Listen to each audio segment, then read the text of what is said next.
Hello, Steve White, Steve Hearts 89. Well, I just watched Ghostbusters 2016, or Ghostbusters Answer the Call. I don't think it deserves the reputation that it has ended up with. I remember seeing it back in the day. I had no idea of the culture war and the politics and all that. I just watched it and I liked it. I didn't like the Kevin character. I did feel that they treated him in a sexist way, and the character had nothing really redeeming about him. He wasn't sympathetic in any way. He was just a dumb, arrogant pretty boy who was too stupid to really take advantage of it, but sort of tried anyway. So I didn't like him and that character and that part of the story, but the rest of the film, the girls, the production, the look of the ghosts, the overall scale, everything was impressive, and I did enjoy it. And I did find it funny, and I just found it funny then. I just watched it, and I actually laughed at a bunch of places, a bunch of jokes, and one part actually made me laugh so hard I had to stop the DVD for a minute because I was laughing. And there was another part that I watched the trailers for this before I watched the actual film, and there was one part that I laughed at so hard in the trailer that I would have laughed a lot at in the film if I hadn't just seen the trailer, so I shouldn't have watched the trailer. But yeah, I just don't think it's as bad as people say. It's just not as bad as what people say. It's gotten caught up in this culture war and this there's only most of the people who hate this film are misogynists, racists, and people who are just right-wing leaning and just have to hate whatever the other guys hate, basically. And the other people probably legitimately have issues with it because they abandoned the original Ghostbusters universe and did a reboot. So the problem with this film, really, the only problem with this film is that it exists in the first place because no one really wanted a reboot and the fans kind of rejected it. And I don't think that's because of the girls or because of the writing or anything. It was just they just didn't want didn't want a reboot. And I think people were still a bit it was a bit raw. Harold, hadn't long passed, so I think part of that was that was part of it. But overall, it just doesn't deserve the reputation that it has, and it has been sort of pulled into this political thing, and it's not really fair on the film. And I kind of just forgot that it was as fun as it was. But if they'd made the Kevin character more sympathetic, where he was just didn't know how dumb and pretty he was, instead of kind of knowing it and sort of not being smart enough to take advantage of it, but still just sort of being kind of just a tedious, annoying character.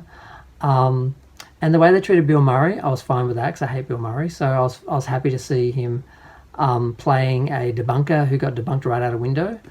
And I was sure there was a scene where Leslie Jones says, you ain't no Ghostbuster or something to him.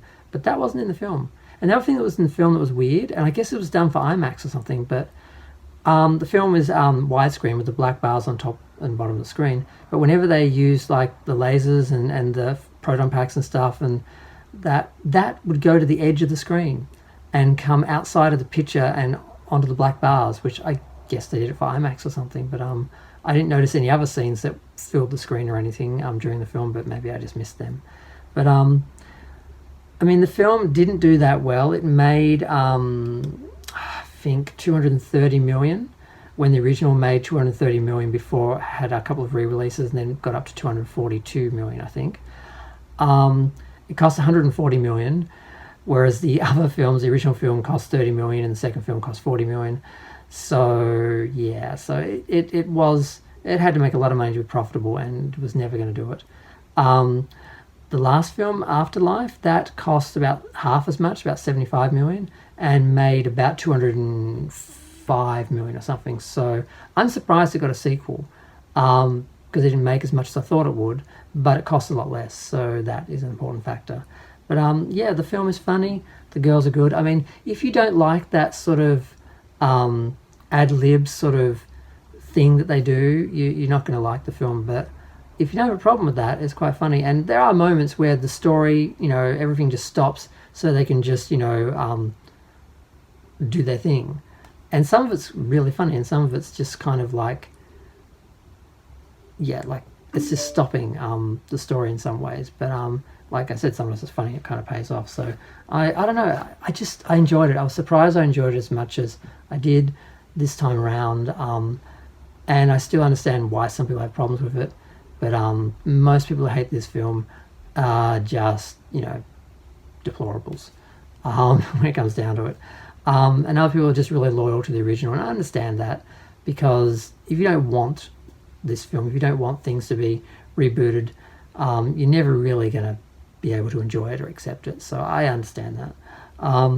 But yeah, that's about it. Anything else is, just, yeah.